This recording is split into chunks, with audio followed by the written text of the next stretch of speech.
Hello friends, మీలో చాలామంది AP ECET second council notification కోసం అయితే వెయిట్ చేస్తున్నారు. ఇప్పుడే అఫీషియల్ సైట్లో నోటిఫికేషన్ అనేది రిలీజ్ అయింది. ఆ నోటిఫికేషన్లో ఏం డీటెయిల్స్ ఉన్నాయి, అలాగే ఫీ పేమెంట్ అనేది ఎంత చేయాలి, అలాగే ఏమేమి డాక్యుమెంట్స్ అప్లోడ్ చేయాలి, వీటన్నిటి గురించి ఈ వీడియోలో మీకు చెప్పబోతున్నాను. Let's welcome to Bala facts YouTube channel. ఈ వీడియో అనేది ఫుల్గా చూడండి, అప్పుడే నోటిఫికేషన్ డీటెయిల్స్ అనేవి మీకు అర్థమవుతాయి. మనం నోటిఫికేషన్లో చూసుకుంటే ఇప్పుడు 12th నుంచి 13th లోపు అంటే మీరు ఆ రోజే ఫీ పేమెంట్ చేసి డాక్యుమెంట్స్ అనేవి అప్లోడ్ చేయాలి. ఫీ పేమెంట్ ఎంత, డాక్యుమెంట్స్ అనేవి లాస్ట్లో చెప్తాను. అలాగే 12th నుంచి 14th వరకు వెబ్ ఆప్షన్స్ అనేవి నడుస్తాయి. మీకు వెరిఫికేషన్ అయిన తర్వాత ఓటీపీ మీ సెల్ నెంబర్కి వస్తుంది, లాగిన్ నెంబరు మీ వస్తే అవి మీరు ఎంటర్ చేసినప్పుడు వెబ్ ఆప్షన్స్లో వస్తాయన్నమాట. 12th నుంచి 14th వరకు ఎవరైతే ఫస్ట్ ఫేజ్లో వెబ్ ఆప్షన్స్ పెట్టుకొని వాళ్ళకి రాకుండా కాలేజ్ అలాట్ అవ్వకుండా ఉంటుంది చూడు, వాళ్ళు కూడా పెట్టుకోవచ్చు. మీకు ఒక డౌట్ ఉంటుంది, మేము ఫస్ట్ ఫేజ్లో ఫీ కట్టాం కదా, మళ్ళీ కట్టాలా, డాక్యుమెంట్స్ అప్లోడ్ చేయాలంటే అవసరం లేదండి. మీరు డైరెక్ట్గా వెబ్ ఆప్షన్స్ పెట్టుకోవచ్చు. హాల్ టికెట్ నెంబర్ ఎంటర్ చేసి మీ మొబైల్ నెంబర్కి ఓటీపీ వస్తుంది. అక్కడ ఓటీపీ నెంబర్ ఎంటర్ చేసి మీరు అక్కడ ఆప్షన్స్ అనేవి చూస్ చేసుకోవచ్చు. అది ఎప్పుడు వరకు అంటే 12th నుంచి 14th వరకు అనమాట. ఈ 3 డేస్లోనే చేసుకోవాలి. మళ్ళీ 15th ఆప్షన్స్ చేంజ్ చేసుకోవచ్చు. 14th ఎవరైతే ఆప్షన్స్ పెట్టుకుంటారో వాళ్ళు మళ్ళీ మార్చుకోవాలి అనుకుంటే 15th ఉంటుంది. మీకు ఒక చెప్తానమాట ఐడియా. ఇది ఇంతకుముందు ఫస్ట్ ఫేజ్లో జరిగింది ఈ ఇష్యూ అనేది. చాలామంది సేవ్ చేశారు, సేవ్ ఫ్రీజ్ అని ఉంటుంది ఆప్షన్స్ దగ్గర. సేవ్ చేసిన వాళ్ళకి సర్వర్ ప్రాబ్లం వల్ల ఆప్షన్స్ అనేవి పోయాయన్నమాట. అప్పుడు వాళ్ళైతే చాలా ఇబ్బంది పడ్డారు. మీకు చెప్తున్నారు, మీరు ఆప్షన్స్ పెట్టేటప్పుడు మీరు కరెక్ట్గా అన్ని కాలేజ్ సెలెక్ట్ చేసుకుంటే ఖచ్చితంగా అయితే ఫ్రీజ్ చేసేయండి.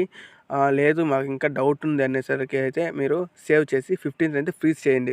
మీరైతే ఎట్టి పరిస్థితుల్లో సేవ్ చేసి వదిలేయండి, దయచేసి ఫ్రీజ్ అయితే చేయండి. ఎందుకంటే కాలేజెస్ ఎగిరిపోయాయి అని చెప్తున్నా కదా, దానికోసం అయితే మీకోసం చెప్తున్నాను. మళ్ళీ 17th సీట్ అలాట్మెంట్ రిలీజ్ అవుతుంది, అంటే రిజల్ట్ అనమాట. 15th లాక్ అయిపోయి 17th 1 డే గ్యాప్ తీసుకొని 16th 17th allotment order release చేస్తారు 10కి ఆ టైంలో. దాని గురించి ఒక వీడియో అయితే చేస్తాను, అది అన్ని డీటెయిల్స్.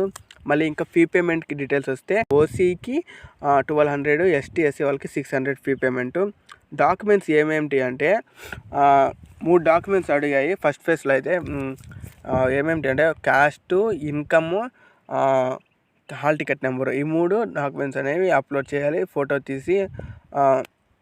మరి కొంతమందికి అయితే ఏమడుగుతుందంటే, అంటే కాలేజ్లో అప్డేట్ కాల్ వాళ్ళకి ఏమడుగుతున్నాయంటే, ఇక్కడ మీకు చూపిస్తాను కదా స్క్రీన్ పైన, AP ECET hall ticket number, rank card, అలాగే మార్క్స్ మెమోస్ ఉంటాయి కదా డిప్లొమా వాళ్ళకి, అవి సెమ్ వైస్ మార్క్ లిస్టులు ఉంటాయి కదా అవి, తర్వాత study certificates 7th to diploma, మళ్ళీ ఎస్ఎస్సి 10th మార్క్ లిస్ట్ ఉంటుంది కదా అది, మళ్ళీ అంతే అండి డాక్యుమెంట్స్.